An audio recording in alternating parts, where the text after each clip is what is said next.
Thanks, Dan. Well, that was a big sigh of relief for Erik ten Hag, wasn't it, Craig? Because, OK, it was a win. It wasn't the most convincing, but it was the win that they needed on the day.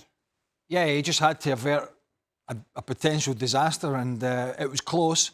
It looked like it was going to be a blowout when they went 2-0 up early, but, you know, that great strike that was deflected got them back in it, and that gave Newport some new belief. Scored obviously the second goal for Newport was a great, well-worked goal, not from Man United's perspective, but great cross and nice finish. And then the game was back in the balance, and that must have been a huge concern for Ten Hag going forward. But in the end, his guys got the job done, so he doesn't have to face those awkward questions. And it was a difficult tie away from home, and the pitch wasn't great. And they just had to make sure that they got in the hat for the next round, which they did. They're in the last 16. And that, for me, was all United could ask for. And obviously there was a lot of questions asked before the game because there was no Marcus Rashford in the squad.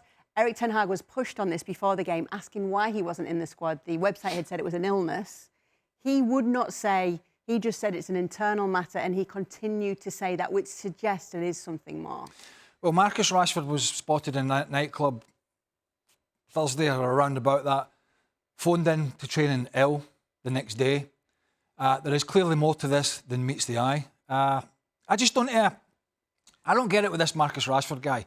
Here we have a guy who's super talented, you know, who comes off his best season ever, gets this big new deal and is clearly just sitting on his laurels. He's clearly just said, you know what, I've got the money, I've got this new contract. Because it's not just this incident. If you watch his performances this season, doesn't track back, lack of end product, lack of interest. Then this is another headache that Ten Hag is going to have to deal with. And this is by far not the first. I mean, there's a list as long as your arm of problematic players that he is having to deal with. And it's so disappointing to see a player, rather than have the season he did last year that Marcus Rashford had, to say, I was the best player last year at Man United. I carried the can for this club. It was all about me. And I'm going to try and be even better this year. And I'm going to try and take this team forward and take my career to a new level. But no, he looks to me as if he's just mailed it in. He's got the deal. And that's the problem sometimes when you give these players these new big contracts. What do? Do you let them go? Do you let them go on a free? Do you let them go to a club on a reduced fee off the back of that season? Or do you give them the new deal? Giving them the new deal, there is always the risk that a player switches off. It's very unprofessional, but that is often the risk. And it looks to me like Marcus Rashford has gotten this new contract off the back of last year and has said, I'm happy with my deal, you guys get on with it. His attitude, in my opinion, has been absolutely rotten. Yep, so not included in Manchester United's win today, and I'm sure that's a story that will continue to develop at Manchester United. Back to you, Dan. Thanks, Kay. Is that criticism fair from Craig, Shaka? Yeah, it is. The only thing I disagree with Craig a little bit on here is I don't feel that money or big contracts really change players that much. What it does, it takes away the ability of clubs to really take any meaningful action. Because they're on so much money, finding them 2 weeks' wages doesn't matter. Putting them on the transfer list doesn't really matter. Nobody's going to take them on. And that's where Manchester United have gotten themselves in trouble time and time again. But the bigger picture to this as well is, for me, it kind of signals a cultural issue within Manchester United. Manchester United have always been some of the biggest players in English football, yet you would never hear about this kind of an incident 10 years ago under Sir Alex Ferguson.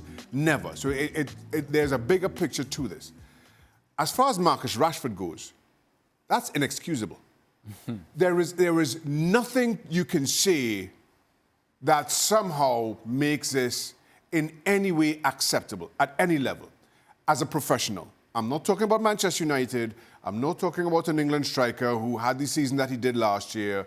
I'm not talking about one of the highest paid players in English football. I am talking about as a professional. You cannot do that. You cannot. If the club allows you to go elsewhere and you take a night out, your professional duty dictates that you show up next day. There is no excusing that whatsoever.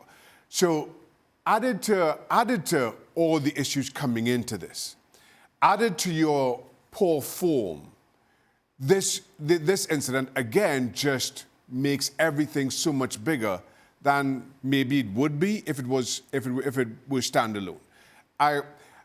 on the other hand, maybe you want to criticize Erik ten Hag, and some rightly do, given the amount of incidents that he's now had to deal with. Maybe he has something to deal with it, but at least he's trying to keep it in-house. Right. And the fact that the website is saying it's an illness, but he's saying it's internal, and his insisting of it kind of reminds me about when he was being questioned about Evans being selected over Varane, and he just said it was tactical. Nobody believed it, but you just got the feeling there was a whole lot more happening behind the scenes, and that's what you're seeing here. I don't believe it was an illness. I think this is a gross dereliction of professional duty by Marcus Rashford.